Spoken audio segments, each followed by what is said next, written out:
If your child has a bunk bed or something like that, like this one that we have from IKEA, and you've been afraid of them slipping, I came up with this solution, which is to use these things.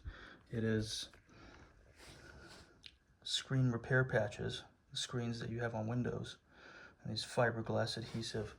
They come in these squares, at least this one does, and you just cut it in half, and then you can put it down here like this. They're very sticky, and they grip really well, like if you do here.